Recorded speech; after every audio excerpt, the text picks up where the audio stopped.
So let's I'm so excited. break into this. Mm-hmm. I hope it's good. It's gonna really It'll be suck if we'll it's just not. do a little. We'll do a and little you can bit. Taste it Yeah.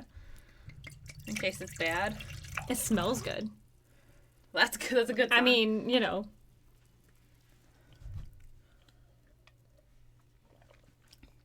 Oh, yeah. I like that. Okay, I need All some right. more. Well, go ahead and just pop that. Welcome to Sad Stories. Tell me when. Hold on. Tell me when.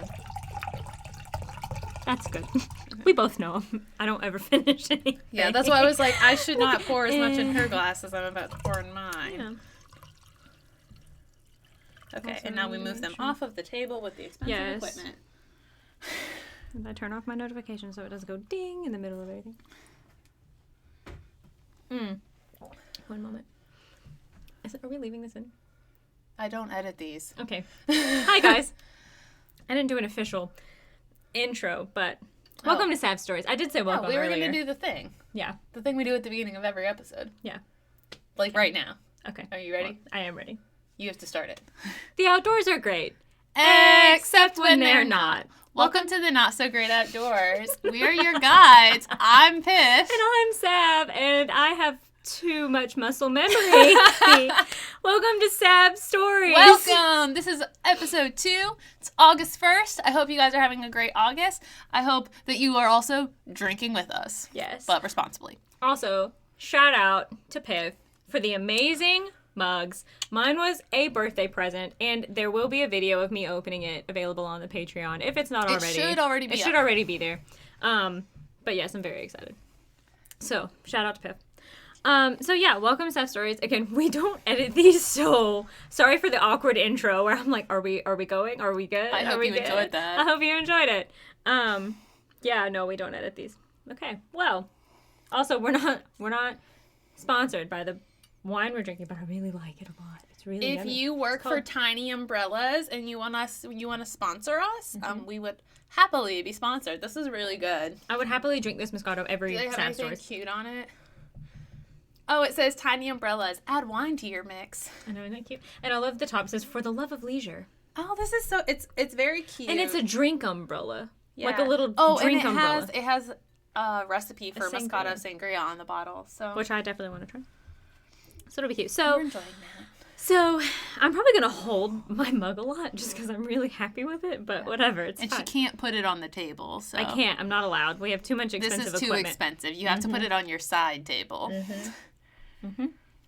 That's off camera. That also has an expensive piece of equipment on it, but it's fine.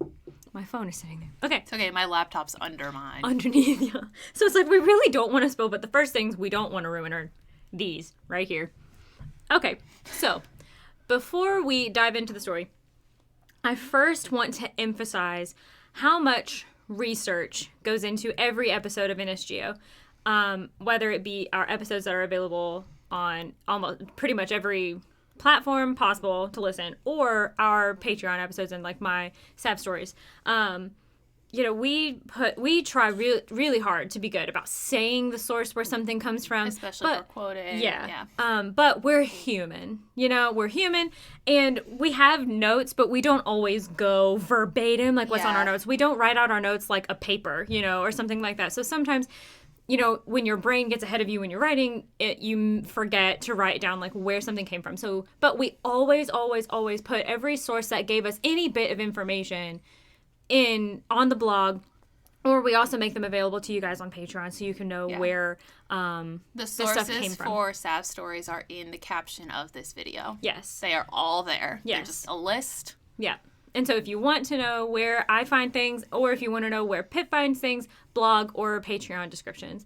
It's just it's so easy. It's so easy, and I have a writing and journalism background, and plagiarism sets me on fire. It makes me so upset. It should make everybody upset, but it makes me very, very upset.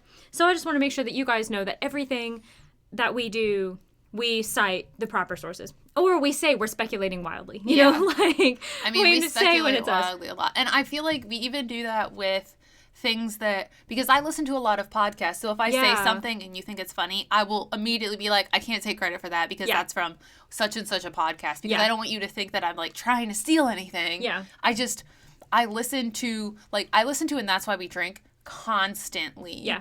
And so Christine, who's one of the hosts, she says the word listen a lot. Now, granted, everybody says the word listen. You don't have a monopoly on that word. No. But there are certain things you just pick up. But if it's something that's very intentionally, like a joke that I didn't come up with myself. Yeah. And also, like, my first episode of Sad Stories, I got from a podcast, and I kept saying that podcast, and that I enjoyed listening to it. So we try really hard to be very intentional about that. If you ever have a question about something and you can't find that source, please feel free to reach out to us. This hasn't happened to us at all. It's just, I don't know. I was just like, I just need people to know that so much work goes into this. Anywho's, we can move on. But I just want you to know, a lot of work goes into these, and we don't want to take any credit. That's not ours to take. Yeah. So, without further ado, dun, dun, dun. I am so very excited. What are we doing this week? Or this month? We are doing this month. Come along with me to Estes Park, Colorado. All right? Okay. Have you ever been to Colorado? I have, actually. Really? Uh-huh. I almost moved there once. I had a job there. Oh, wait, I knew that. Yeah. Why I was like, forget you knew that. I knew that. No, I had a job offer there, and I had gone there a few months before to visit. I was just in Denver. I had a friend who lived there, so we went, we stayed, we ate, we drank, we partied. It was a lot of fun. Denver, you say? Yes. Well, Estes Park, Colorado is only 70 miles from Denver. Wow. I just knew. Yep, and is the home of the Rocky Mountain National Park headquarters.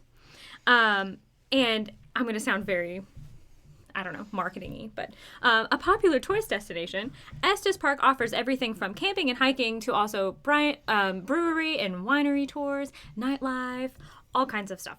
So, I think Estes Park came up in our is it Alfred. Estes? I think it's Estes. Estes? Okay. I could be very wrong. I don't know. That's just how I read looked that up word. a pronunciation and it said Estes, but I could be very wrong. So I'm gonna go with Estes because you actually looked up a pronunciation and I just went with what I felt in my soul. Yeah.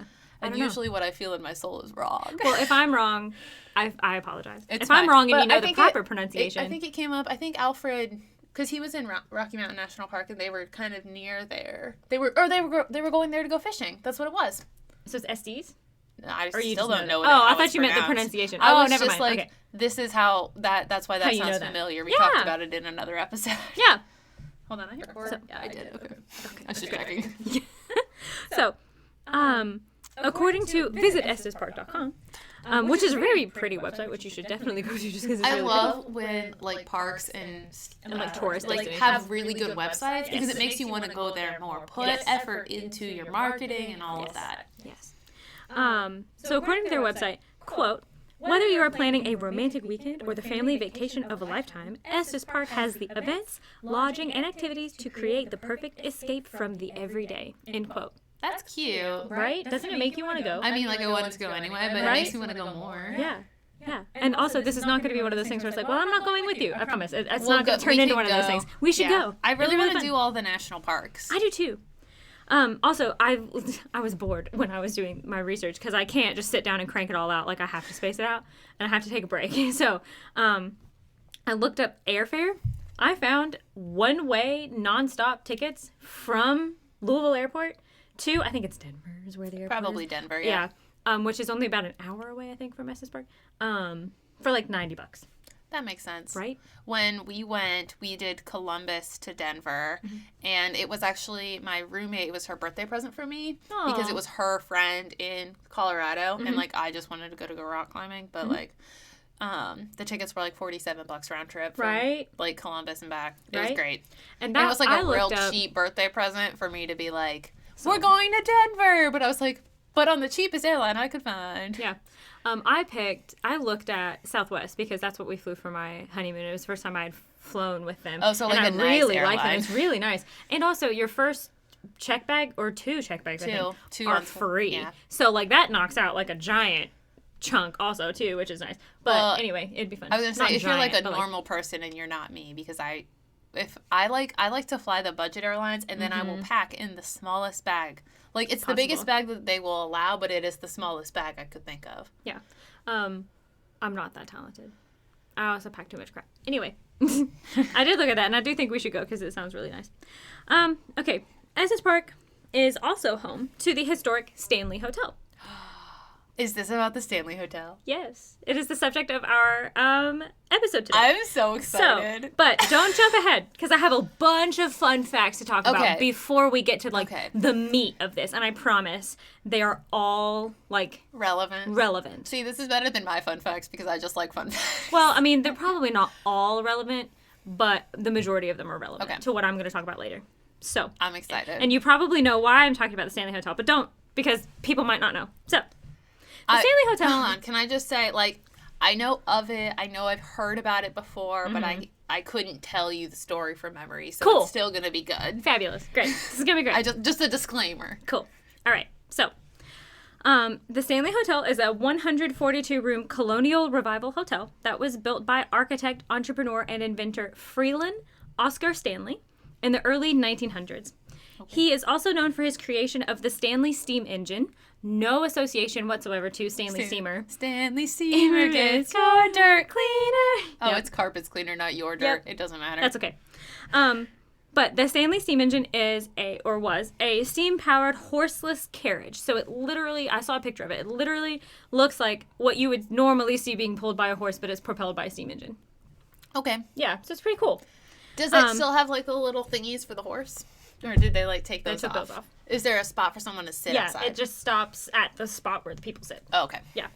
And so, fun fact, after the hotel was built, he used a fleet of his steam engines to transport guests from the train station to the hotel. Oh, fancy. Which is pretty fun. It's like Uber before Uber was a thing. Yeah. And it was only exclusively available to the hotel guests, which was kind of fun. Now I imagine you probably could have bought one and had, but that fleet was exclusive to them.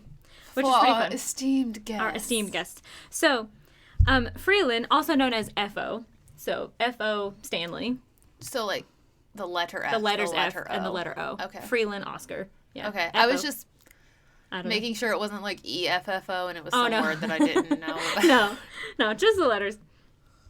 So, Freeland, also known as F.O., had been diagnosed with tuberculosis, which we just recorded an episode where we talked about tuberculosis. So, fun fact. Interesting. So, he had been diagnosed with tuberculosis, and a common treatment during this time period when people were diagnosed, when the uproar of tuberculosis again, because there was a resurgence. It's almost like when diseases aren't properly figured out how to solve, they come back.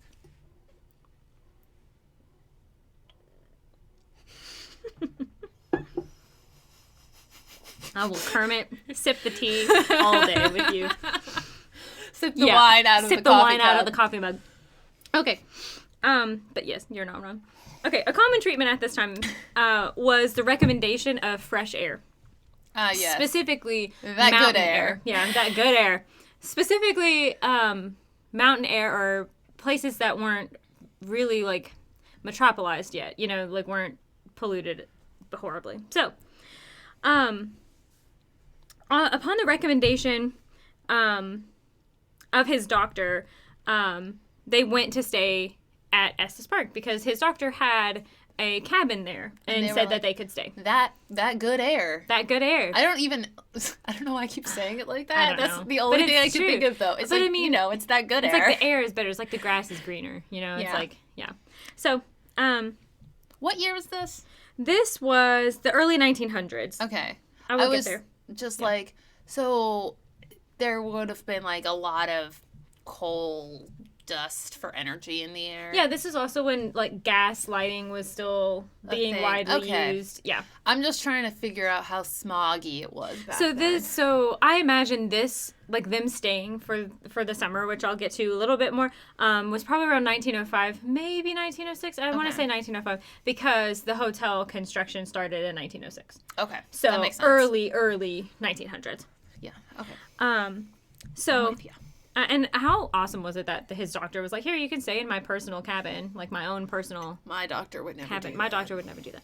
So, F.O. had been advised by medical professionals that it would be best for him to not make plans that extend more than 6 months away from his diagnosis. So they basically told him, you have 6 months to live. Yeah. So I like how that was worded, though. Thank you. They advised him not to make plans after 6 months. Yeah, in advance of 6 months. Yeah. Yeah. due to his condition, which just basically means he was given 6 months to live. Isn't tuberculosis also, like, super contagious? Yes. Okay. Yep.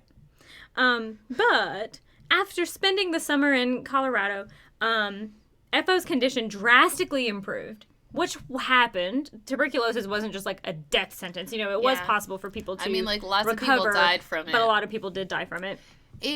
I don't know if you know this. It's a tuberculosis question. I might Is not. Tuberculosis kind of like chicken pox where you, like, get it, it happens really badly, you can, like, recover, and then you get it again? I don't know, but I do know that your body is, like, permanently scarred from it. Like, you will have scarring on your lungs from it, even if you recover. That makes sense. I mean, it's a respiratory disease. Yeah, but I imagine you could probably get it again.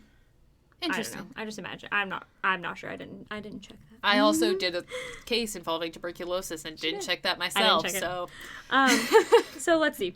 Where was I? Okay, so after spending the summer in Colorado, his condition drastically improved, and they had also fallen in love with the area, which is not hard to do. Colorado is beautiful. Hence, Beahm is moving there. And they decided to build a summer home there, because that's what rich people do. They have summer homes. So they built a summer home there, and their house was built half a mile from the hotel, technically where the hotel would eventually be built, but a half mile away from the hotel. Very different. And very different things. Hotel construction began in 1906, and according to legendsofamerica.com, the hotel was completed in 1909, quote, with no expense spared. Equipped with running water, electricity, and telephones, the only amenity the hotel lacked was heat, as the hotel was designed as a summer resort, end quote. So to further clarify, every single room had a telephone, which is, like, wild. They spared no expense. I just needed to say that. Yeah. I was waiting for you to be done, but it's Jurassic Park up in here. They spared no expense. And so FO and Flora would stay at their summer home and run the hotel every year that the hotel was in their ownership. And I put it that way because it did change hands at one point, and then it went back to FO and Flora, and then it changed hands again and has been in, like, the hotel industry and business for the rest of the time. But either way, irrelevant at this point. So the Stanley's main building and concert hall were completed and opened in 1909, and an additional and smaller bed and breakfast building called the Manor, now known as the Lodge at the Stanley, opened in 1910. Fun fact, and a couple fun facts. While checking out their website, stanleyhotel.com, I learned that today the property known as the Stanley Historic District is home to the Stanley, which is the primary hotel that features classic historic rooms. So they're left as close to as they were as possible. As close to as you can, but with considering the fact that, like, you have to modernize everything. Put electricity in. Yeah. Well, it did have electricity, but it did gas and electricity, so they did remove the gas. I was gonna say, but still, and updated. Yeah. Updates, flushing toilets, things like that. Yeah. The Lodge at the Stanley features boutique pet-friendly rooms, which I thought was really fun. That's cute. So that one was what was called the Manor at one point. Get a dog. Step 2, go to the Stanley. Aspire at the Stanley, which offers apartment-style residences for extended stays, and the residences at the Stanley, which are expansive rooms and kind of like condos overlooking Rocky Mountain National Park. And they also have 41,000 square feet of meeting and event space, including indoor and outdoor wedding venues. And I saw some photos of their venues, and they are gorgeous. Oh my gosh, I love it. Okay, I have a question. Yes. So is the Stanley technically within the boundary of Rocky Mountain National Park, or is it just, like, on the edge of it? It is so close. Like, I think it's on the edge. Okay. I don't think it's in technically. I think it's right on that edge, I think. Per my research. I could be misremembering, but I think it's just right there on the edge. I'm but just you could, asking throw random a rock. questions. I feel like you could, toss a rock and, it's like, not in the park, in the park, not in the park, in the park. Would you like another fun fact? Yes, always. So the Stanley Hotel was built in 1909. At the time, sparing no expense, the cost came to $500,000. According to the inflation calculator that I found online, that would be approximately $13,020,050.51. That's a lot of money. Mm-hmm. Now, disclaimer.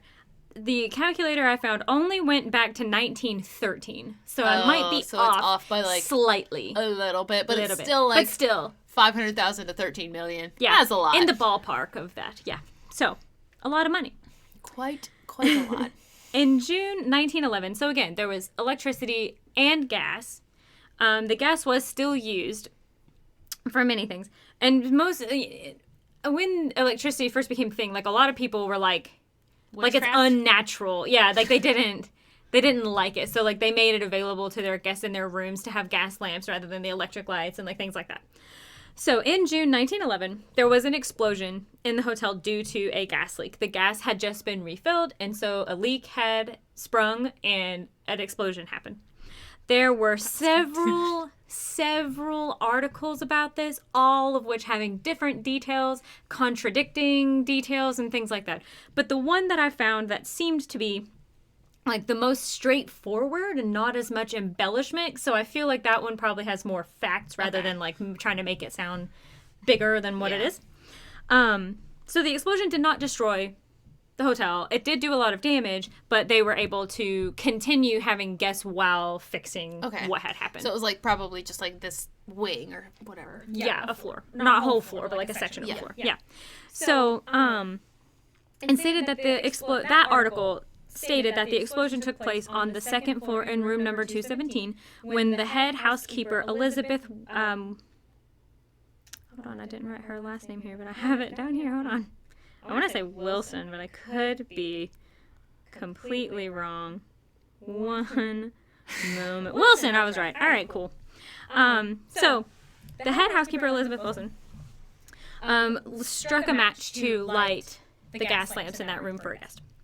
So, the explosion tore a hole in that wall, obviously, sending debris flying, and also blew out the floor immediately below, sending debris down into the dining room, which was immediately below. Okay. Elizabeth was injured as well as some other employees. No guests were injured, but nobody was killed, and everybody made a full recovery as far as I could tell. So we were good. So it went as well as it could have been for an explosion. I don't remember any of the details about this, so it's fine. But when you said that, I was like, I vaguely remember this. It's like tickling things in my brain. Don't worry about it. Don't worry about it. Don't get ahead of it. Like you said like gas explosion. I'm like, okay. And then you said like a housekeeper, and as you were trying to think of like Elizabeth's last name, I was like, you were like, this seems familiar. I feel like I've heard this before. Well, let's dive in. So we're not quite ready to get into the meat yet, but we're gonna get there. We're gonna revisit Elizabeth in a moment. So. But I'm still giving fun facts. No, she did not die. Okay. She broke both ankles, though. Okay. Fun fact. But everybody who was injured made a full recovery. Well, she was like thrown. I mean, I was like, that's just like a weird injury, isn't it? I think she probably broke them on impact, like on landing from being thrown. But yeah. But everybody made a full recovery as far as I can tell. So, the explosion caused approximately $10,000 worth of damage, which today would equal approximately $260,401.01. Inflation. The extra cent really The 1 matters. cent, That's really going to be like what breaks the bank. Yep. Now, again, I know we haven't really gotten into the meat of our story yet, but just hang on. We're getting there. I promise. I'm just drinking more wine. This is all very important. So, you see, the Stanley Hotel is not just any old registered national landmark. Okay? The Stanley Hotel is actually listed on National Geographic's Most Haunted Places in the U.S. list. Fun fact. And is most well known for being the inspiration behind Stephen King's The Shining. Is that why it's tickling a little bit? Or no? It's tickling because I listened to an episode about this. Ha! Well, I hope I do the story justice. Disclaimer, I've never read or seen The Shining. I haven't either because I'm too scared. Because I'm a baby. It's really funny. My mom loves Stephen King novels. She loves them. And I have, never read a single one of his novels. Mm-mm. I don't know. I think he probably is a really great horror author. I've heard had a friend who said that the difference between fear and something truly terrifying is said by Stephen King is fear is somebody breaking into your house and stealing everything you have. Terror is somebody breaking into your house and replacing everything with an exact replica. Oh, I would hate that. That also could have been somebody else, but I'm pretty sure it was Stephen King. So, I have not read Stephen King's novels, have not seen The Shining or read it, which I feel which was a big reason why I was very nervous to do this, because I have never seen it, nor have I watched it. I tried really hard. It is not on any streaming services. None at all. None. I tried. Well, okay. I didn't check Apple TV, but I checked. Obviously, it's not going to be on Disney Plus, but I've checked Hulu and Netflix and Amazon Prime, and it's not on any of those three. HBO, maybe? Maybe. I feel like HBO usually has the best movies. I'm not going to lie. So that's my disclaimer. Please don't come for me. I will watch it if it is that important to people, but anywho. If you have strong feelings about this, maybe don't tell us. Please don't. It'll be fine. Okay. It's still going to be fun. It's still really fun. We're here to have fun. Yes. So, okay, so this is I do know the premise of The Shining, and so, especially from, I knew the premise before I did this research. Can you tell me the premise of The Shining? So the premise of The Shining is, it's, okay. Basically, the premise you need to know for this to make sense is, so it's based in a fictional hotel, not named inspired by this hotel. Inspired by the Stanley. And inspired more so by his experience at the Stanley, more so than the Stanley itself. Okay, so I think that's a very important differentiation to make. And King was really, like, passionate about that. He also, fun fact, does not like the movie. Hates the movie, in fact. He says it was not how he wanted it to be portrayed. And he actually, I think, wrote... Hold on. An author not liking the movie? Yeah. So I think he actually also, like, helped to write the screenplay of... Not screenplay, but, like, the scripting for... It's like a small mini-series that was on television that was released after the movie because he disliked it so much that they did that. He was like, we need something new. Yeah. We gotta fix it. So just so you know. So it's a lot like if you read a book and then you go see the movie and it's nothing at all like the book. Like Aragon? Yeah. So he didn't say it was nothing at all like the book, but still, either way, he didn't like it. And so, anyway. So there's a keeper of the hotel, and it's also closed during the winter months. And it's basically his descent into, like, psychosis by spending too much time alone in this remote, isolated hotel, like, all by himself. And so he starts imagining things. Cabin fever. Yeah. And also, like, you know, like, the depiction of, like, the two twin girls holding hands at the end of the hallway? Yeah. That's from that movie. Oh. See, I don't. Right? I don't do scary movies. I'm sorry. No, I do scary movies. I just do scary movies. do other types. I don't. Whatever. It doesn't matter. It doesn't matter. What I was gonna say. And every time I think of those twins, I think about how do you know about the twin girls who like had their own language and then like went absolutely crazy and like murdered like their mistress and her two daughters. Nope. And like plucked out their eyeballs. No, I don't know this. They weren't twins, but they were sisters. Yeah. It's just gonna. That's just what scary. I think of when I didn't know that was from The Shining. Yeah. I just associate it with. I think so. That's what I read. So if I'm wrong, I apologize, but that's what I read. So, and I did try to watch The Shining before this, so I would like be able to pull from it. If you have a copy, if it is really important to you that we see The Shining, you can mail one to us. We'll get a P.O. box just for you. Yep. There you go. Okay. So, but basically that's the premise. So, but also twist. It's all in his head. Is that like what's that Johnny Depp movie where it ends up all being in his head? It's another scary movie. Mm-hmm. I'm going to remember it in like 10 minutes and just scream That's it fine. out. Go for it. Okay, so King and his wife, Tabitha, while they were living in Boulder, Colorado in 1974, they spent one night at the Stanley Hotel. And this visit is documented in like several interviews, like verbal interviews that he's done. Okay. And so but like, when you tell a story, like sometimes you like tell different details at different times. Like you don't always tell the whole thing all at one time. Every time I tell a story. Yeah. So that same thing happened. So there's several different accounts, but it's not the same details every single time. Yeah. You know what I mean? Okay. That makes sense. Yeah. But no matter which one that you read or listen to or whatever, it's very clear that his stay had a serious impact on him. Mm-hmm. Okay. And his inspiration for The Shining. So, and I think that's really cool because, like I have said a bajillion times in this podcast, I have a writing background, but like writing in general is really cool to me, and like word choice is really huge for me, and I think it's cool to like understand or like hear writers talk about like their choices that they made and like what their inspirations are. Like that's just kind of neat to me. So this was where I kind of nerded out a little bit. It's a thing you geek out about. It is a thing I geek out about. So, King was working on a new book at the time. I wonder what that was. He was working on a new book at the time. Shocking. But it was under the working title Darkshine, set in an amusement park. But he wasn't like an abandoned amusement park. I don't know why, but I got goosebumps. Right? Isn't it? I mean, I think amusement parks worse.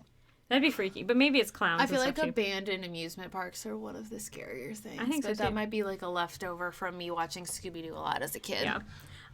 So it was set in an amusement park, but he wasn't completely happy with that setting. So he was like mulling it over, like as he was staying there. Okay. And according to George Beam's book, The Stephen King Companion, 4 Decades of Fear from the Master of Horror. Horror is one of those words that's really hard for me to say. R's are hard. The Kings visited the Stanley Hotel after it had been suggested to them by locals. So somebody was like, hey, you should check it out. Whatever. And maybe it was like, it was maybe a friend who knew he was having a hard time. This is me speculating, but like, maybe it was a friend that knew he was kind of like writer's block almost. He wasn't happy with something about his book. He needs like, to get away. Get away for a bit. Go to the mountains. Yeah. I need to get away and go to the mountains. I do too. So maybe it was something like that. But King was interviewed in 1977, so just shortly thereafter his stay, in 1977 by the Literary Guild. And in this interview he said, quote, while we were living in Boulder, we heard about this terrific old mountain resort hotel and decided to give it a try. But when we arrived, they were just getting ready to close for the season. And we found ourselves the only guests in the place, with all those long, empty corridors, end quote. I think it's cool that he made a point to mention the long, empty hallway. That would make me think of, like, twin girls clasping hands, being real creepy. Right? So, just saying. According to Beahm, the Kings had dinner in the empty dining room and were listening to recorded orchestral music.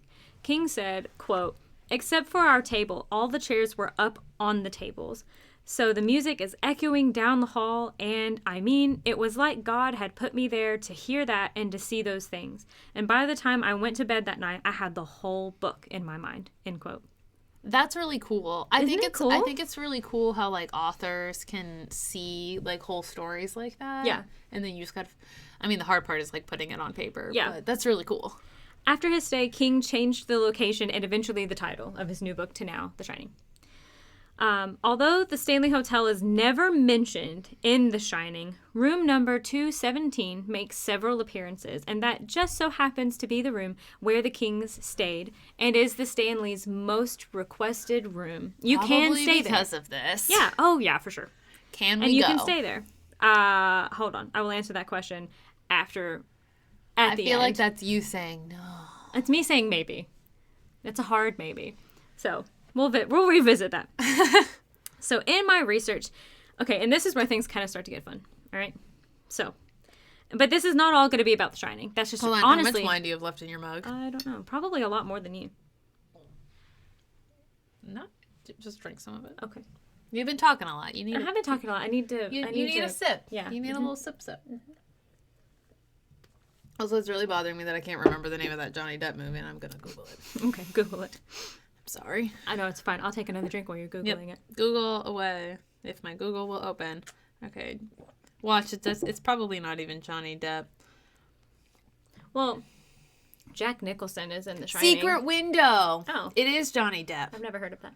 That is one of the movies. So, here's a sidebar for you, for all of you people who are here for the unedited all the viewers shit. At home. Yeah. So my dad is like really into horror movies. Mm-hmm. I think I've told you that before, but he also really liked like B-rated horror films when I was growing up. But one of the better ones we had on like our DVD shelf was Secret Window, and it's probably rated like PG-13 or R. I was definitely not supposed to be watching it. But my dad was like, want to watch a scary movie? And my mom wasn't home, so I was like, sure. Yes. And it fucked me up. And I don't remember a lot of it. I've only seen it once when I was a kid.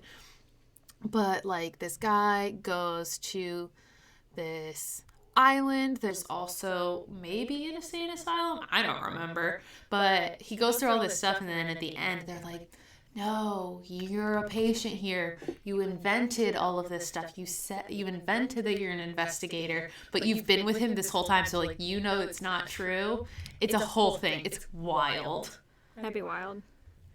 One second. I'm Googling The Shining because I want to give you a better synopsis. Yes.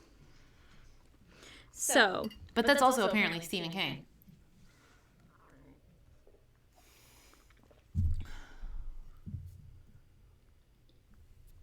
Okay, here we go. I don't know if I maybe made it up that it was all in his head. I don't know. I did a lot of research, so now a lot of things are like blurring Everything's for me, going so I together, apologize. yeah. So it says Jack Torrance, played by Jack Nicholson, so Jack and Jack, which is kind of fun, becomes the winter caretaker at the isolated Overlook Hotel in Colorado, hoping to cure his writer's block. He settles in along with his wife Wendy, played by Shelley Duvall, and his son Danny, played by Danny Lloyd. Wow, they must have just really wanted the actors to have the same names. Who is plagued by psychotic premonitions. As Jack's writing goes nowhere and Danny's visions become more disturbing, Jack discovers the hotel's dark secrets and begins to unravel into homicidal, manic, hell-bent on terrorizing his family. Maybe I have seen this. Probably. I have not seen it. I don't think I have, but when I was in college, I watched a lot of scary movies to, like, impress men, so... Uh-huh. But, like, here's Johnny, like, that's from that movie. And, like, the axe coming through the wall, and the poor lady holding the knife being terrified that maybe I've seen like, clips coming of this, because that looks really familiar. familiar. You've for sure seen clips of it, at least, because I've definitely seen clips of it. We'll get it, but it's just freaky. And, like, yeah, the twins, I wasn't wrong, the twins. Ugh. In, like, what should be adorable dresses, but they're, like, they're terrifying. I don't know. Young children standing still is always scary. Isn't that weird? Yeah, personally. I would be extremely freaked out if I don't know. Okay, but yes. All right. So I wasn't completely wrong. Good. I'm so sorry, y'all. I did try to watch it, but I tried. Stop, Apollo. It's fine. So, anywho. We're here to tell stories, not watch them. Yeah. But this is where things really start getting cool for me and how I really, like, I thought the king thing was really cool and I nerded out about it. But this is where, like, the paranormal person in me. Here are the ghosts. Yeah. Here are the ghosts. So, in my research, though, it does seem that the Stanley Hotel holds on to the history of the people who visit it. Or, like, holds on to the stories of the people who visit it. In no way, like, I've ever seen a location hang on to the people who visited it. Haunted hotels tend to do that, though. Right? Because there's so much coming and going. Yeah. The Lizzie Borden house. Yeah. In Massachusetts, like, they keep logs and stuff. Because why are you going to the Lizzie Borden house if not to talk to ghosts? Right? So, but, and, like, what we've talked about and, like, what you typically see and what you think about when you think of a haunted place is something happened to then make that place be haunted moving forward, Yeah. Like, somebody died there, something tragic, A lot of people died there. A lot of people died there. Or just, like, anger and frustration and just really bad juju. Or somebody, like, played with a Ouija board there. Yeah, something. There's, like, a specific act or, like, something that took place. But that... I can't really find that in the Stanley's history, which is really cool. Hold on, I need another drink. That's fine. Okay, so let's see. Yeah, and as far as I can tell, that hasn't happened. That's not the case with the Stanley. I only know, and again, it's a hotel. Like, the number of people who come to a hotel, there's bound to be people who die there. Natural causes, suicide, whatever. Hotels are one of the most popular places for suicides. Really? Yeah. I don't know why I know that, but I do. And I mean, again, I like to watch Ghost Adventures. Y'all know this. And they went to a hotel, not this one. They actually did go to this one, but that's not the thing I'm talking about. But they went to another haunted hotel. Sidebar. And they talked to somebody who, like, knew a lot about, like, the hotel business, like, all this stuff.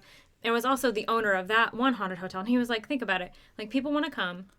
They want to think of somewhere nice, like, to end it all. And, like, usually it's, like, their home life isn't that great, so they don't want to do it there. They don't want to. They want to be somewhere nice. Sad, I know. though. Isn't that sad? But it also... What? Here's another story I can't tell on, like, regular podcasts. It didn't happen outside. So there was this, like, guy. His name is Zach, and he lived in New Orleans with his girlfriend named Addie, and he, like, brutally murdered her and, like, put her head in a pot and her arms in the oven, and then he jumped off of a hotel with like a confession in his pocket. That's how he found her. Why? I'll send you like another podcast episode about it. Why would you do that? Okay. It's wild. Either way. Okay. It's just... But when you said, like, a lot of people do it at hotels, but that yeah, they do. He, like, went and he got, like, drunk, and he, like, spent all of this money at the hotel and, like, stuff. But I was like, when you say it like that, I'm like, I guess what he did kind of makes sense then. Like, it is, but it's still so sad. Yeah, it makes me sad.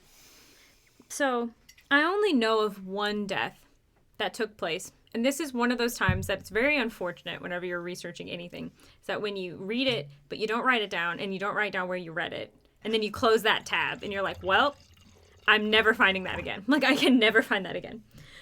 So I do apologize.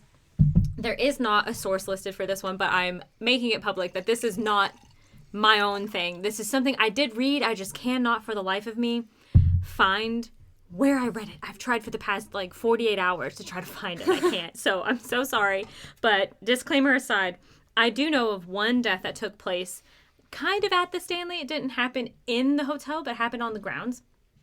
There was a young girl who approximately around 13 years old was squatting or, just like living in the basement illegally. And so, and this was early 1900s still. It wasn't, modern time or any time recently. And fun fact, under the Stanley are like tunnels and things that were developed in order through limestone, which is fun. Also, limestone is said to hold a certain type of energy that can channel the paranormal. Really? Yeah, fun fact. Is that why so many caves are haunted? Yeah, that's probably why so many caves are haunted. Listen, I'm here for a haunted cave. I am too. So, she was staying down there, which is why she was able to stay there for such a long time without people finding her. But in the winter months, it's easier to tell if something's off about something going on in the hotel instead in the cave. In the hotel. So there are, less people. Oh, because it was like a summer hotel. Nobody was there. Yeah, it was only open. So there's only, a couple of people, maintenance men, working on there things. to make sure that, the rats are dead and... Yeah, and making sure that things are going to be ready. If they want to do any renovations, I assume they did it during that winter, time. Yeah, that makes sense. To be ready. So, employees, which I think were maintenance men, at the Stanley, found her one day and kicked her out, as you do. Yeah.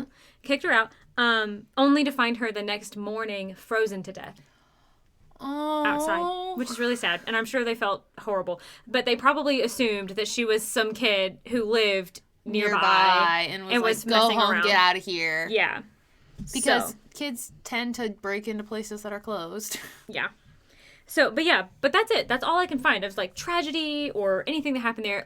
Flora and Fo didn't die there. The original owners, it just... There was that explosion. Nobody died. There was that explosion. Still happened. Yeah. But bad that's juju. it. That's bad juju. That is kind of bad juju, but other than that, that's about it. So it's not something you'd be like, yep, that's for sure haunted. You wouldn't just automatically assume that. Okay, but moving forward into it just gets cooler and cooler as we go. So, regardless of the fact that nothing major happened, a death, a murder, or whatever, the place is hopping with paranormal activity. Hopping. It is just a hot spot. Are you ready for another fun fact? I would love one. The Stanley Hotel employs their own paranormal investigator. It is so haunted, y'all. That. It's so haunted. They also hired another person. I can't fully remember if you Google it. He does a special show. He does a theatrical seance there. I can't remember his name and I apologize. But they also employ him too. So that's kind of fun. And he does theatrical seances. Actually is kind of like a medium. We'll interact with people in the audience and read them and stuff like that, which is kind of neat. So he'll do that. And they're doing that actually during COVID. It's just limited numbers. Yeah. You have to buy tickets in advance as usual, but masks and all that. But which I thought was really kind of cool. Did you know that most paranormal investigators are out to debunk things? Yeah. So, when they go out and they're actually, there is a ghost here, I feel like it's more credible. Yeah, absolutely. And, again, I poke fun at ghost hunters a lot. And not ghost hunters, ghost adventures and ghost hunters. But, ghost adventures is what I watch the most with my husband just because most of the time I like to make fun of them because they react so wildly. It's no wonder that the ghosts don't continue to talk to them because they're always whoa, when something actually happens. And I'm like, bruh, this is not the first time this has happened to you. I like to think after, the 100th time I've heard from a ghost, through a spirit box, that I wouldn't completely lose my mind. I would be able to keep my composure. I feel like I could just be to continue to communicate with the ghost. I feel so let's just imagine that there's one sitting right here, okay? And so it comes through. I feel at a certain point you could just be you can just facially react, but not don't visceral reaction. Yeah, don't react so much that it completely negates what just happened because you're freaking out in such a theatrical way that we're all just came over you. I know, and it makes me think that it's not real. You know, when they're like, whoa, it makes me think it's not real. I feel like they're doing it because they want it to seem more real, because they're like, yeah. I mean, I've seen this 1,000 times, but what if this is somebody's first episode? Like, we don't freak out. I want it to be like, whoa. Yeah. Yeah, but... Yeah. But anyway, I do think there are some episodes that I'm like, that was bullshit. Why did I waste an hour of my life watching that? But then there are some that I'm like, well, never going there. Never going there. Some intelligent ghosts don't want people to know that they're there. Yeah, for sure. Because or they don't want to speak to you. Yeah, like, they'll mess with you, but they don't want to talk to you. Or they don't want it, like, captured, yeah. you know? Yeah. But there are two different, like, types of, like, ghostly energy. You have, like, an intelligent being, like Floyd Collins, who steals people's stuff. Yeah. But episode 16, if you've not watched it. It'll come out in a week. Yeah, it'll come out in a week.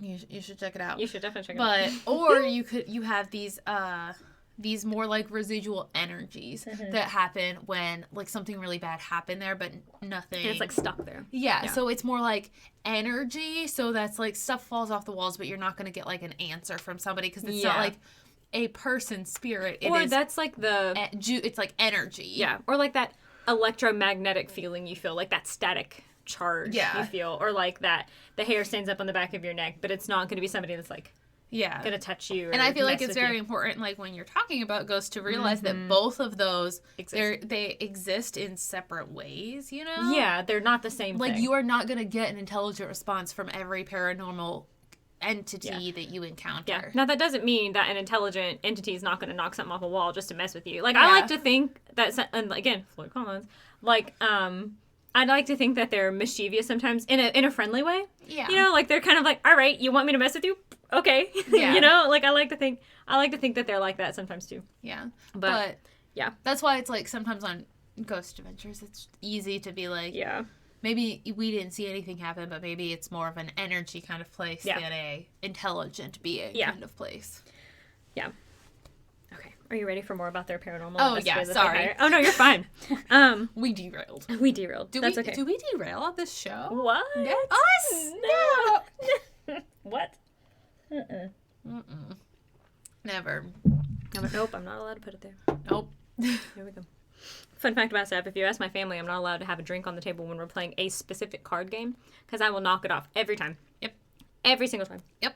Anyway, so they do employ their own paranormal investigator. Her name is Lisa Neihart. Oh, we know who she is. We know her, and we like her. And according to an article published on TripSavvy.com, it was published. It was last updated this April. So I like to think that it was, and it says fact-checked by a specific person. So I like to think that she is still there. But if you go to the Stanley and they no longer have her employed there, I apologize. But she was there at some point. So, she typically, according to that article, she typically leads in-depth ghost hunts about once a month or so, a couple times a month. That's so fun. Yeah, and did you know, I didn't mention this earlier, but the Stanley Hotel does a day tour, which is like a more historic tour, and like stuff like that. And they also do a night tour, which is about the same things. You get the same kind of stuff as the day tour, but you're more, it's at the hotel. Yeah, at the Stanley. Yeah, I was just trying to remember where we were at. I've drank a lot of wine. Estes Park, Easties, or Estes, or I can't remember. We should go do a tour. We should. That would be fun. We should go stay. Like, I would be for staying. It's just, let me get to the end of this, and we'll discuss my, like, exceptions. But we should go, and I think that would be really fun. I don't remember. I think they are still doing tours. Just like limited numbers and yada yada. And the tours are open even if you're not a resident of the hotel. Like even if you're not a guest. Oh, so you could stay somewhere else and go on the tour. Yeah. See, personally, I might not want to sleep somewhere where I know I'm going to get messed with by haunted things. Yeah. But I would for sure want to go on the tour. Yeah, for sure. I also love like museums and going on tours. I love people telling me things. I do too. I love podcasts. I love learning things. Yeah. I want somebody else. I mean, in our podcast, I do the work and then I tell the story. But I love other podcasts because I love when other people do the work and tell me a story. You mean you love sad stories? Yeah, I really do. Yeah, I hope you guys do too. Okay. Also, another fun fact about their tours. Oop. Party foul. It's fine. It's just my lap. Another fun fact about their tours is they have done in the past spirit tours. So, like, where they specifically talk about, like, the hauntings and the paranormal activity. I think that's on hold right now because of the state of the world right now. But that would be neat to go do that, too. But, what was I saying? I had another point. Tours, haunted. The tours are really neat. Yes, I do think it would be really cool to go and do that. I had an actual point. Okay, it's fine. It'll come back. I've also drank. You know, this is not the first time that we've split a bottle of wine. Can I just state that? Okay. So, but I have a really fun quote. Okay. That you're gonna love. I'm gonna love it. Oh, when we filmed episode 16, which we keep saying Flora Collins, you should definitely watch it when it comes out next week. You said that there was a quote that I'm gonna absolutely love, and I did. And I have a quote that you are absolutely gonna love, and I can't wait. So, according to Lisa, the employed paranormal investigator, the Stanley Hotel is, quote, Disneyland for ghosts, end quote. I love it. Isn't it fun? I love that. A lot of times on this podcast, we hate things, but this is great. Love it. We love it. We love it, and we want to go there. Oh, my gosh. Mm-hmm. We have to get a spirit box. Please encourage your friends and family to listen so that then they become patrons. Yeah. Because then we can get a spirit box. Yeah, because that's the only way Sav's doing anything with a spirit box is if y'all provide it, because Nope, I'm too chicken. I'm so chicken. So if you want to see me messing with the spirit box and doing anything anywhere near a spirit box. And we're not telling you, tell your friends to give us money. I just want them to listen. Yes, tell them to listen. And if they love us as much as you love us, then they will donate. Absolutely. But also, listeners are great. We love having more listeners. Listeners help a ton. You guys get us out there. It doesn't matter. Listener or patron, you're both amazing, and we love you very much. But we love you more. Because you're patrons. But I hate it when podcasts, I'm always very careful when I ask people to go give us a rating, because I never ask for 5 stars. Yeah. I never ask for 5 stars. I want you to give us what we deserve. Yes, I want you to give us what you think. But I would love for you to leave us a rating. Yes, I would love for you to leave us a rating, but you pick what you think we should have, because I hate it when podcasts are give us a 5-star rating so we can be on the top of the charts. That's not my goal. What if you don't deserve a 5-star rating? My goal is not I hope we deserve a 5-star rating. I hope that you feel that strongly about us. But my goal, and I believe our goal really is, it's not to be the top of the true crime charts or whatever. No. Our goal, honestly, is to build a community of people who enjoy the stories we tell and who we enjoy interacting with. Yeah, and I'm fine with that. So that's what we're looking for. But because when we you're get here, drunk, we get really feely about things. We do. We love you so much. We do love you guys so much, and we really, really do. We really do, and it means so much. Even if maybe this is somewhere in the future, and we have 50 episodes of Sav stories, but you're new and you're just now coming up to episode 2. We love you. We love you too, just so as much. And thank you for listening and thinking that you like us enough to give us actual physical dollars. Yes. The heck. Thank you so much. Also, if we have more patrons, that means we have more physical dollars to help us have our studio not look the way it currently does. Which you should check the studio tour that has been it should uploaded be recently. 2 videos ago on the feed. Yeah. Update. There's lots of colorful felt hanging from the walls and ceiling right now. And it's felt. It's quilt batting. It's nice. It's a blanket. Yeah, it's very cozy. I don't even know what this is. I don't know what that is. It looks like microfiber. It's not felt. Or fleece. But it's also got a weird corner cut out of it. What did I use that for? I don't know. Who knows? Not me. Even if our studio looks like this forever, I still love you guys. And I love you, Pip. And this has been amazing. I'm glad that we did this. I am too. All right. So, okay. Mush Fest over. Let's dive into Let's get back to the ghosts. Let's get spoopy. All right. First, hold on. Let's cheers. Cheers. Cheers for loving what we do and loving you guys and each other. Also, we should have brought 2 bottles of wine. We should have. We didn't think about it. It's fine. I feel like this is making up for last Sav stories because I didn't drink hardly at all. Well, because you had to drive. I did have to drive. My husband drove me here and is coming to pick me up We got smarter this time. We did.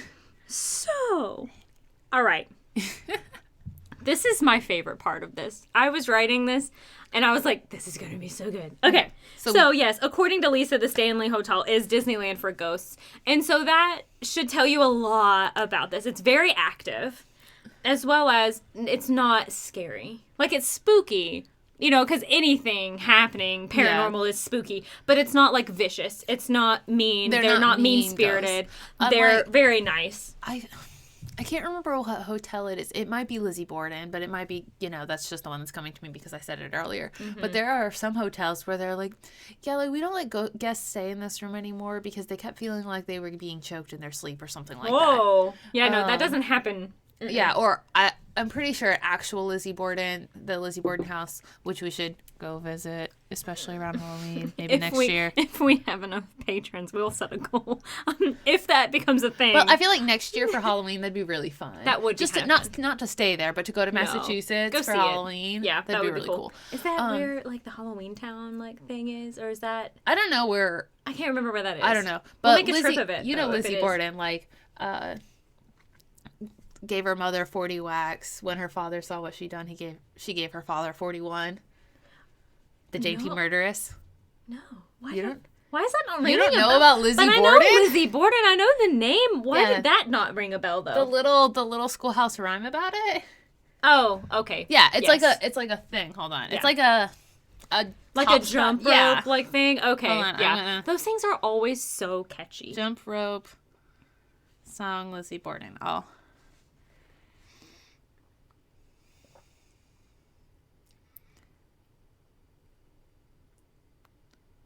Sorry, I'm Googling slowly. Mm-hmm. I have it. I just have to scroll to get to it. Good. I'm on this like Wikipedia page about jump rope rhymes that it's on here. Okay, I'm there. Lizzie Borden took an axe. She gave her mother 40 whacks. After she saw what she had done, she gave her father 41. Lizzie Borden got away for her crime she did not pay. Wild. You'll have to debrief me. Because, like, I know the name. We'll do it as a, because I did that for Dahmer. You didn't ask for this. Yeah, because I just, like, told you about it. Yeah. Let's do it.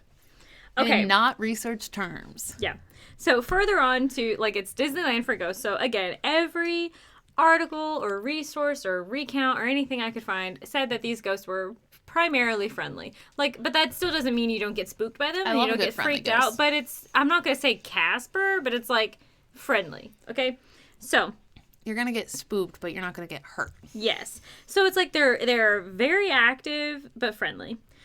Guests often report things such as like lights flickering or turning on and off on their own, doors slamming shut out of nowhere or opening on their own out of nowhere, seeing shadows, getting the chills, hearing like laughter or voices or something like that. Okay, so all the things you kind of think about when you think of hauntings. Okay. So, the Stanley Hotel has been host to many a famous person, as you can imagine. Did any presidents go there? Yes, actually. Yes. Do you want to guess? It's fine. I'm not gonna guess because I'm really bad at knowing who our presidents have been. Right, I'm really bad at knowing the order. Was it one of the, like, big four? Yeah. Like, so was it George Washington, Abe Lincoln? Well, George Washington would have been way too early. Yeah, he would have been dead. But I'm like, and Lincoln would have been way too early. The big four presidents. So Washington, Lincoln, Roosevelt, Kennedy? Roosevelt. Also, the musician and composer. Well, just to FDR, right? That Roosevelt, not the other Roosevelt? Teddy Roosevelt. Okay. That's the other Roosevelt. But it's you still did say a Roosevelt. Yeah, it is a Roosevelt. There were two Roosevelt presidents. But Teddy Roosevelt. Okay. Which is more appropriate with the time frame, really, I think. Maybe. FDR was the 20s. Because he did the New Deal right after the Depression. Oh, well, that's true. So that's... I'm not that wrong. And he could have been. I don't know a lot about history. He could have come. He could have stayed. Well, because I think the two Roosevelts are actually related. Pretty close. They're not just... Yeah. So... Doesn't matter. So, President Teddy Roosevelt. Okay. Musician and composer John Philip Sousa, who is famous for many of like military marches. Scholarship named after him at my high school for band kids. Yeah, band. Yeah. And so yes, John Philip Sousa, and as well as the Emperor and Empress of Japan. At some point in time, I don't know the exact date. Do you know which one? No, I do not. Okay, that's still cool. It was still cool. And several Hollywood celebrities, of course, because they always go to the I never know who those ritzy ones hotels are. now. And they didn't name any specifically. They literally just said, like, lots of them. And lots of celebrities. Lots because of celebrities even if we've from had 2, Hollywood. we're going to act like We're it's gonna been say a it's been a lot. lot. So, but I'm sure a lot of people have I stayed at actually, this like, hotel on in Chicago, and they had, in the elevators, they had, like, pictures of different famous people that had stayed there. That's really cool. Okay. So, it has been host to several living, popular people and celebrities. But according to an old version of the Stanley Hotel website, which is preserved on web.archive.org. Web.archive.org is a lifesaver. Right? It is really cool. So it says, quote, the website. This is a quote directly from the, I don't know if it's the original Stanley Hotel website. But it's like an older version. So this is, quote, chief amongst the hotel's eternal guests are F.O. and Flora Stanley, who continue to go about the business of running their beloved establishment as though they were still alive. I'm getting goosebumps, but I love Isn't that nice? Also, I feel like a lot of times when people die, they tend to, their ghosts haunt the places they frequented. Yes. And they loved this place. Yeah. So, continuing the quote, it says, Flora's antique Steinway piano can be heard playing in the dead of night, and Mr. Stanley has been captured in photographs surveying the goings-on in the billiards room, once his favorite place, end quote. Aww. Fun fact, F.O. has also been seen in the bar area, and like when in the bartenders, that's where I would haunt. When I was reading this, it said like it made the illusion that like the bartenders are so used to this happening, and it happens so often that they try, because he's often walking the same way. And I feel like spirits will do routine. Yeah, like they kind of, it's like a loop. They just do the same thing most of the time. And that's why a lot of spirits you'll see walk through walls, because those walls didn't exist when they existed. So they're walking a hallway or something. So I imagine the bartenders are behind the bar, right? And like FO will come from this way, or maybe it's the other way, but in my head he's coming from the left, he's walking around to the right, and they try to cut him off. Because he's like walking toward the kitchen, they try to cut him off, but he'll disappear. Like when they cut him off, he disappears. And I just thought that was really funny. He's like, nope. They play like a game. Yeah, it's kind of like a game. So I just thought that was kind of cool. And I think it's really neat because FO's the architect of the hotel, so I think that's kind of neat. Oh, that's cool. I feel like that's kind of neat. Did they preserve a lot of the original architecture? Mm-hmm. That's cool. Yeah. The outside looks very much like it did then, which is really fun. That's so cool. And I don't want to say it's a very opulent building, because it's not super like obnoxious, but it's a white building with like red roof, and I really like that. It just is very stark against like the Rockies like behind, you know? It's really neat. I like that. When we can go on planes again. This shit's about to get real. It is about to get real. It'll be great. So, let me see. Yes, okay. So, and yeah, Flora loved to play the piano, like for her guests. Like that's how she entertained them, was in the concert hall. She would play the piano, and they would come and sit in like a theater type style, and she would play. So I think it's cool. And I've read many accounts that you could be in the rooms like nearest the concert hall and hear piano music at any hour of the night. And I think that's really neat. She gets to keep doing what she loves. Yeah. So I also found a list of the most haunted locations in the hotel, thanks again to that same article from TripSavvy. Would you like to hear my favorites from that list, which is honestly almost the entire list? Of course I would. Why else would I be here? Yeah. So you remember room number 217? Yes. Where Stephen King That's stayed. where he stayed. That's where he like came up with the idea. Is it super haunted? It is super haunted. Do people take Ouija boards in there? And I really hope not. I've never I didn't see any of that in my research. So okay. I just feel like if I knew someplace was super haunted and I was really into ghosts, I would take a Ouija board and try to talk to them. No, thank you. There's absolutely, if you bring a Ouija board anywhere with me present, we will end this podcast. I am getting an acrylic, like a decorative planchet. The piece made. That's just fine. a planchet, though. That's fine, but I don't want the duo. I honestly don't want the board at all. A decorative planchet I can deal with, but I don't want anything. We won't have a board in this house. And they're not going to be together at all ever in front of me. No, it's just a planchet. The podcast will end. I'm making that very public right now. She's really against Ouija. It will end. I'm really against do you want to know, anything like that. Do you want to know the real reason I'm really against doing a Ouija board? Because your parents were really into it? No. Fun fact, Pip's parents both admitted to using a Ouija board, which now I'm not saying really into it like they did it a lot. I only know of one time that they each did it, but still. Yeah. No, my mom said they did it all the time. No. Oh, really? Yeah. Hi, Mom. Hi, Mom. No, I'm really against doing Ouija board because I'm worried that that's the thing that I'm going to do that's going to damn me to hell. Well, that, and also you can open a portal. And if you do not close said portal, you will continue to be haunted until you use it to close it. I'm not that worried about that part. I'm because very eventually, worried about that part. Like, I'm also you worried die about damning and that to part hell. gets over. Yeah. I am more worried that there's like a specific part of the Bible that says like, you shouldn't mess with this type of stuff. Yeah, probably not. And I'm like, all right. I'm also just very much like, okay, I'm very open to the fact that there are paranormal entities in the world. That's fine. I've experienced them myself. It's totally fine. I feel like if you are very respectful of that fact and you are respectful of them, they will be respectful of you. Sometimes. Now, obviously, there are some when they just don't care. Poltergeist. Yeah.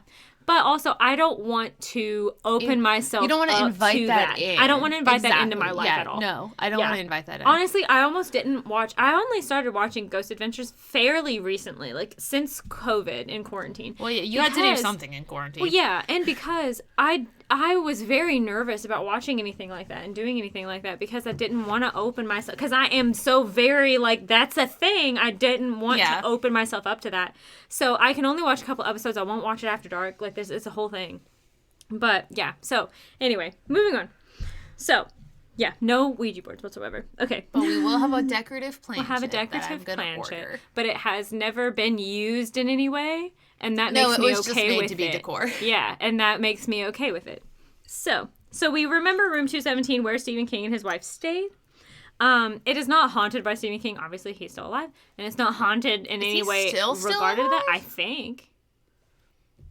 Now I'm going to Google it. Hey, Google. Hey, Google. Yeah. Is Stephen King still alive? Oh, she's out there. I'll Google. Oh my gosh. So we got a Google Home because we wanted a Google Home on each floor because personally I yell at Google a lot to do things and I want to be able to do it in any room of my house. I realize that they're always listening. I don't care. I'm not that interesting. I just want to listen to my podcast or whatever. But I want to be able to do it in all of the rooms. So it just answered from my master bedroom. What? I just got really confused. I was like, did I just lie majorly? Okay, so this is Stephen Edwin King, born September 21st, 1947.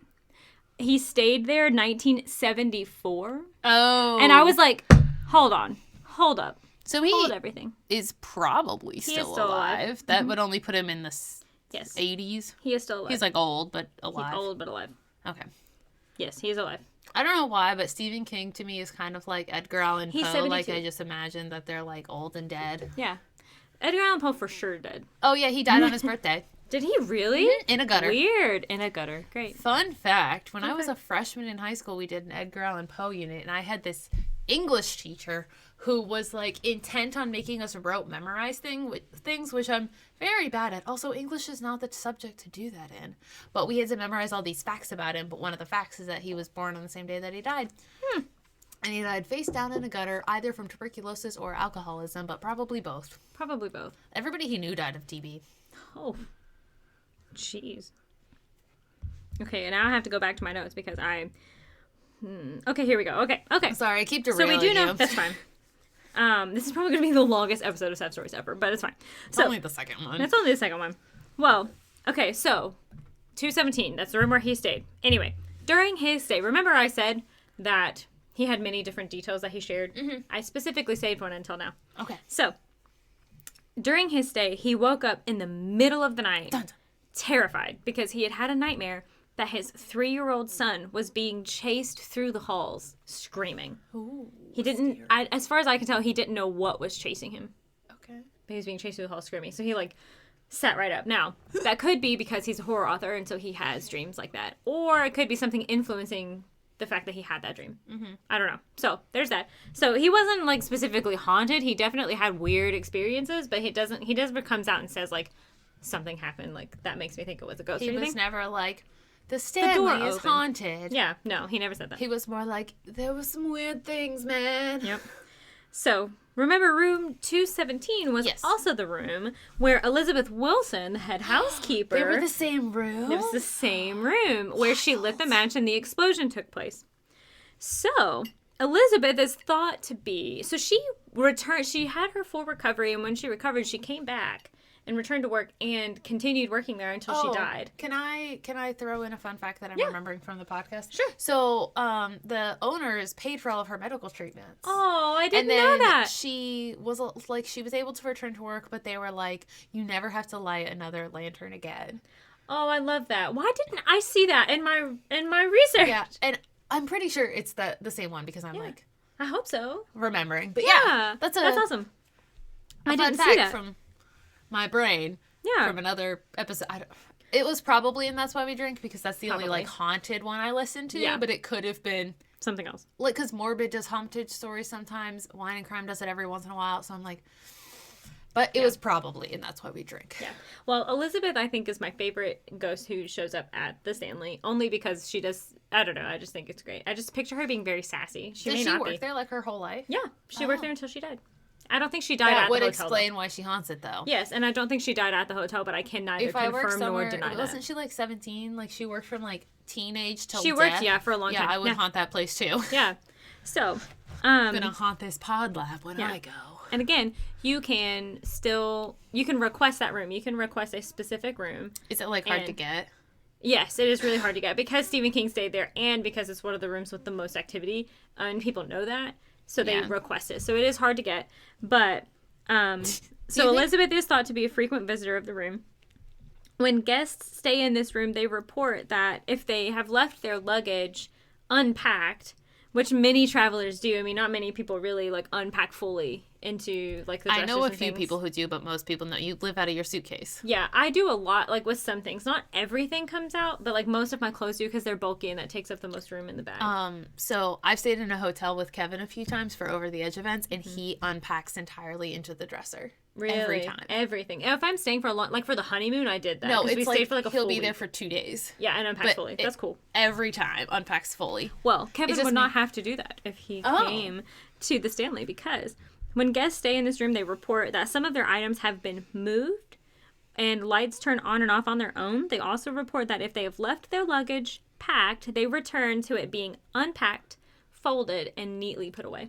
Can this ghost haunt my house? That would be fabulous. Can you fold and neatly put away all my clothes? I hate doing laundry. I do too. Even down to their socks were neatly put away. Yeah. I need this ghost in my house. There's one more thing that she tends to do that I think is absolutely hilarious. It is said that Mrs. Wilson is very old-fashioned in her ways and does not like it when unmarried couples stay in the room together and share the bed. Couples have reported feeling a cold force come between them.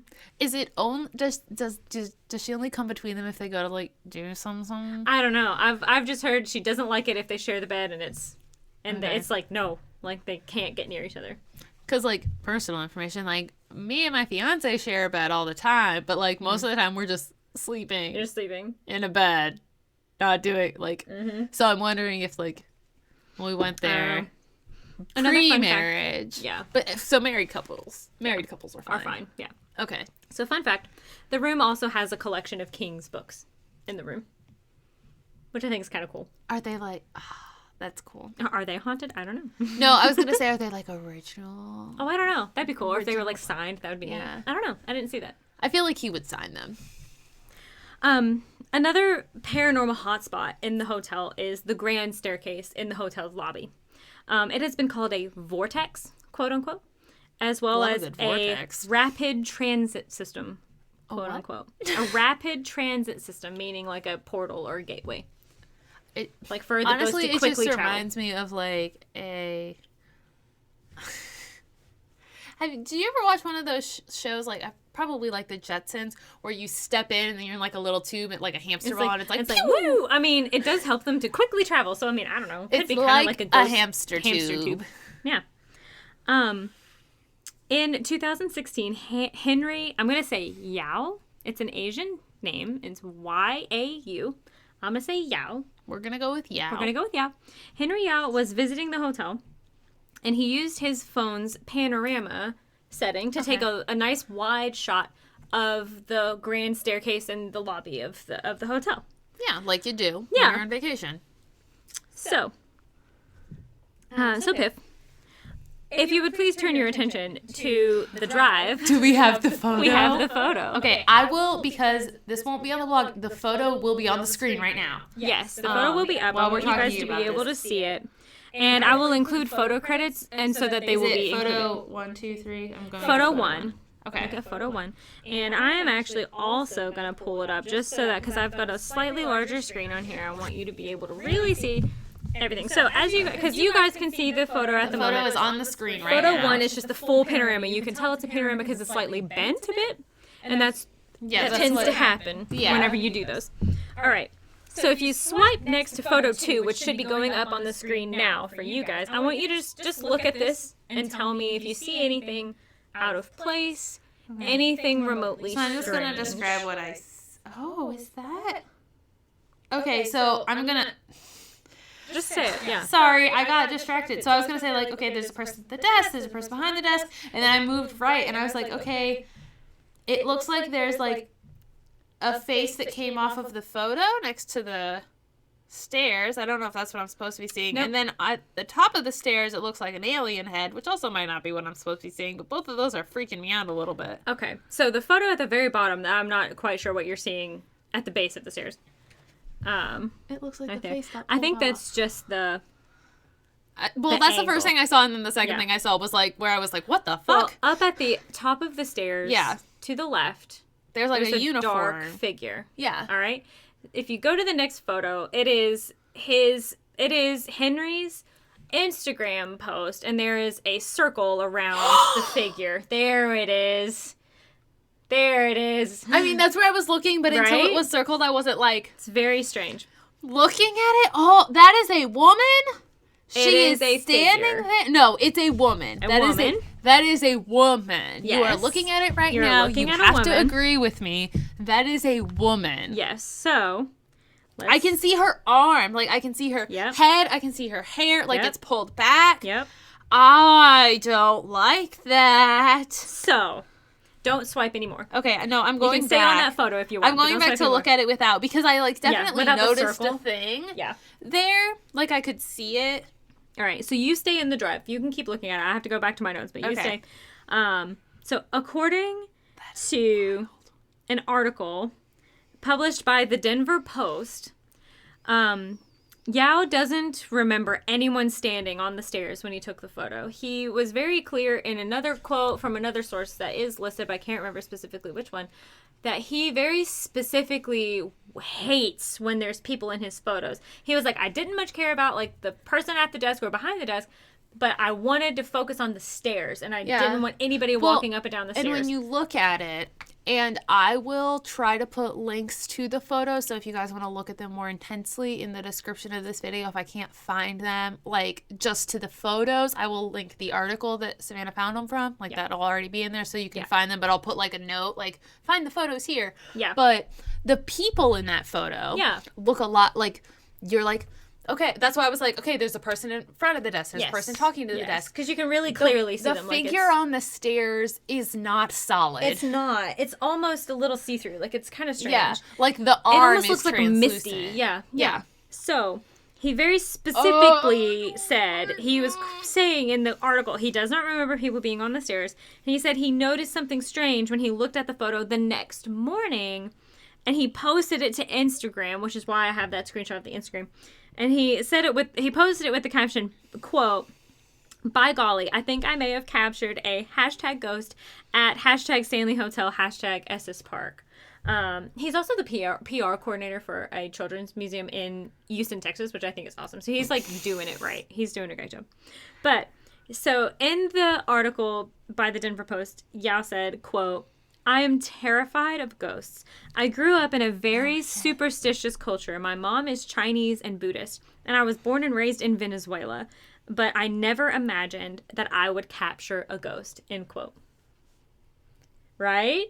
Right? So it's not like there's this dude going out looking to depict a thing, like looking to like make this kind of thing happen, or like looking out for it. He really just wanted to take a picture of the beautiful main staircase. Yeah, well, and I feel like the architecture in that building, like, everybody's going to want to get that, but that is freaky. Right?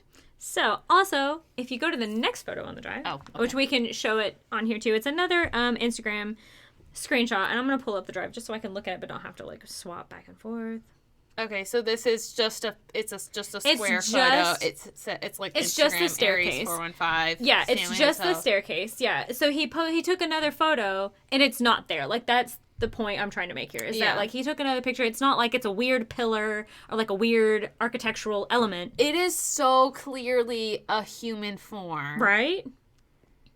It is. I mean, personally, I'm like, this is a woman. She's in a black dress. I can see her To me, it arm. looks like a nun in a habit. Is what it looks like to me. Habits have more white than that. They definitely do, but it looks like a weird version of a nun in a habit. They definitely have more white than that, but that's what it kind of makes me think of. Yeah. The thing that really freaks me out is not the fact that it exists. Her arm is really freaking me out. It is really freaking me out. And I can see the edge of the window through her head. Yes. Freaks me out. I can't really look at it for very long. All right. Anywho. Okay. So, speaking of photos, there's another really cool picture I want to show you. But before you pull it up, I want to tell you a little bit about it first. Okay. So, like I said, they do spirit tours. And so, John and Jessica, I'm going to say Mausling.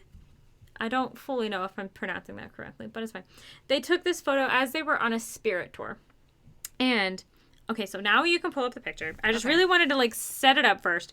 So, and while you're pulling it up, I'm going to tell you something. So, HuffPost did an interview with them via email. And according to the article... This photo? Yes. Okay. And according to the article, the Mausling said, quote, "At first, we tried to be logical and think we somehow missed her. So we asked our kids, their girlfriends, and our friend if they remembered seeing a little girl. Nobody did. We do not remember seeing anything on the stairs when we took the picture." So now I want to know. So is it... There are two things in this photo that could, to me, be not human. Mm-hmm. So there is, in the center of the photo, there is, like, a blonde little girl in white who's see-through. That's what they're talking about. They don't remember seeing her. I was going to say, there's also this other thing right here that's, like, running. It looks like it's running up the stairs. It looks like one's going up the stairs while one's going down the stairs, right? Yes. Okay. So I also want to draw your attention. So, like, what's this little hooded thing in the corner? What little hooded thing in the corner? That is a motion blur from somebody moving with a jacket on their arm. Okay. Yeah. Well, at least that one has So in the bottom right-hand corner, that one is an explanation. That one is motion blur with somebody holding something on their arm. All right? So we are going to focus on the left-hand side of this photo, the staircase. So, I also want to talk about, so we know that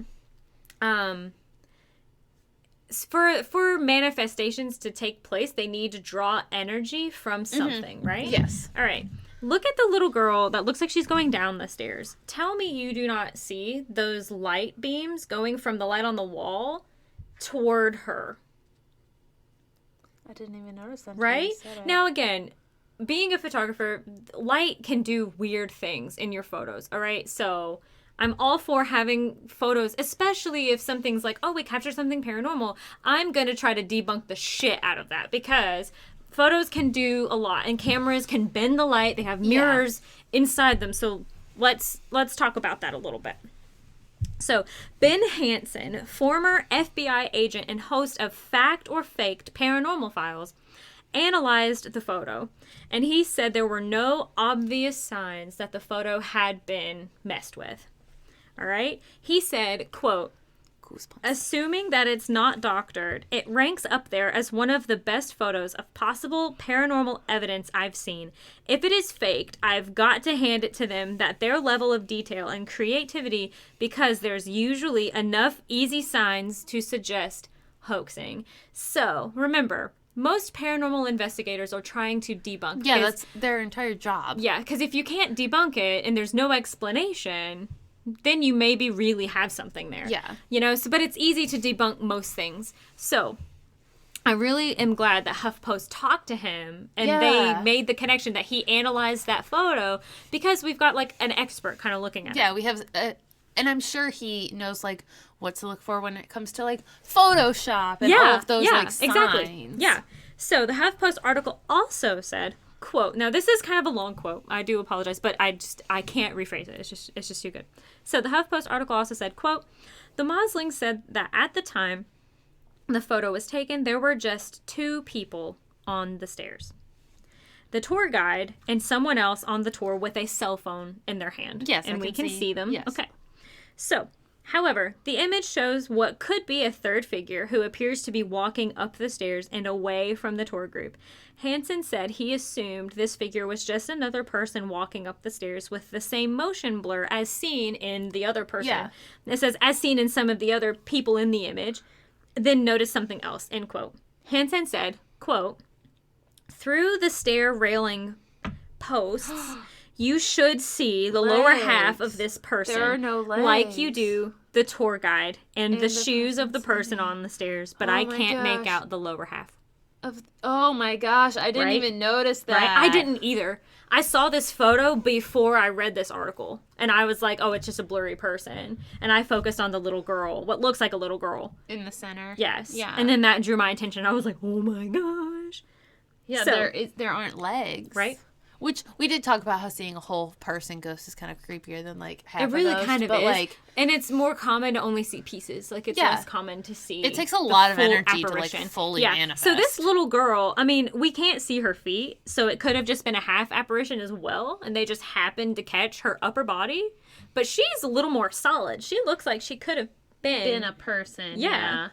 But the one on the stairs, there are no legs. I know. And they only captured it in the photo because you can tell like people are looking towards the tour guide. Yeah. But I don't know if they saw her or not. But nobody remembers. There were no small children on that tour group. It was a small tour group. The people you see are the only people who were on that tour group. And the photographer. And the photographer. Yeah, but they were like the adults like taking that picture. Yeah. It was John taking that picture. So, that's just pretty neat. I just think that's really cool. So, moving forward to another hotspot is the concert hall. We've already talked about Flora still entertaining guests by playing the piano. But there is another frequent visitor to the concert hall. Okay. A gentleman named Paul used to work at the hotel and was considered a jack of all trades. One of his responsibilities was ensuring that all guests were out of the concert hall by 11 p.m. each night, which could explain why some guests and employees report hearing the words, "Get out," late at night. Get out. Get out. Now, it didn't give any, like... You don't have to go home, but you can't stay here. It didn't give any indication if it was a vicious get out or not, but I'm imagining no. I feel like it's like the bouncer at the end of the night. It's like all right, like, closing. Get out. Come on. Like, I want to go home. Yeah. The whole... Wait. Hold on. Oh, okay. And also, I didn't write this down, but this is just too fun not to share. Paul is also a mischievous, like, spirit. So he's been known to nudge maintenance workers, like, working in the concert hall and, like, things like that. So I think that's pretty fun. Okay. My last little fun fact and story, and the reason as to why I may not want to stay at the Stanley or in specific locations of the Stanley are because the whole 4th floor is said to be very active. And this is a very large building. So the whole 4th floor is said to be very active. According to the article where the list was published on TripSavvy, the whole 4th floor used to be an attic where female employees, children, and nannies used to stay. Okay. Today, guests report hearing children running, laughing, and playing. And guests have also reported... See, that's not bad. I can handle that. That's not bad. Guests have also reported hearing footsteps above them and furniture moving around, but due to the slope of the roof, this is physically impossible. The 4th floor is the very top floor of the main historic Stanley building. And so it's impossible that anything could be above you. Yeah, it's just the roof. That's cool, wild. It always makes me sad when there are kid ghosts. I know, it makes me sad too. But I'm wondering if, like, I don't know, if the spirit can choose to come back as their child. Well, I heard somewhere, like, that a lot of spirits come back at their healthiest. Yeah. So maybe, like, the Stanley Hotel was a place that they found a lot of joy, and they found that joy when they were a child, so that's how they came back, you know? Yeah. But it makes me sad. Like, I want kids to get to move on. Yeah. I don't want them to be trapped. I don't want them to be able to have to stay. But there were 2 fourth-floor rooms named specifically on the list. Room 401 was mentioned because there is a closet in this room that likes to open and close on its own. And room 428 because there is, quote, a friendly cowboy who appears at the corner of the bed, end quote. A cowboy ghost? I know. I just think that's funny. I just pictured John Wayne. Cowboy ghost. I picture John Wayne, but it's probably not him, but I just picture him. But that's all that I have about on the Stanley Hotel. I loved this. I did too. Okay, I would be willing to go. I may be persuaded to stay. I would definitely stay in one of the other buildings. Okay. So just at the very least, I feel like we should go one. to Colorado and at least do the tour. Yeah, for sure. I'd do that. 100%. Okay. Yeah. I just don't know if I would stay in the historic building. Yeah. I would maybe stay in, like, the one that's, like, condos or, like, something else, but probably not in that building because I'm a wimp. Building. Yeah, I'm a wimp, so I don't know. Okay. All right. We have been recording for an hour and a half, which is about what we did last time. Yeah, that's about normal. Okay, cool. But yeah, so if you guys want to check out those sources and everything, and there's a lot of stuff. You can go to the Travel Channel's website and watch the episode where Ghost Adventures was on, like all of that stuff. It's just kind of fun. So I really liked it. I liked researching it. I thought it was kind of fun. And it's neat that it inspired like what is now like a cult classic film and the novel that inspired that film. So I just think it's pretty neat. But yeah. So come back on the first of each month. First of every month for Sav's stories. If you aren't already, please follow us on our social medias at NSGOPod, everywhere that you would use an @ sign. You're already donating on Patreon. Thank you. Thank you for donating. If you have content that you want to see on Patreon, you're like, guys, I really want you to do this thing. Comment it on the Patreon, not on the video, but on the Patreon page in the comments. Yeah. Let us know because you're our Patreons. We want to do what you want. Yeah. So let us know if you have a spooky story for our Do You Believe in Ghosts? You can email us at notsogreatoutdoors@gmail.com and we will see you next month. Yeah, next month. In the meantime, stay safe out there.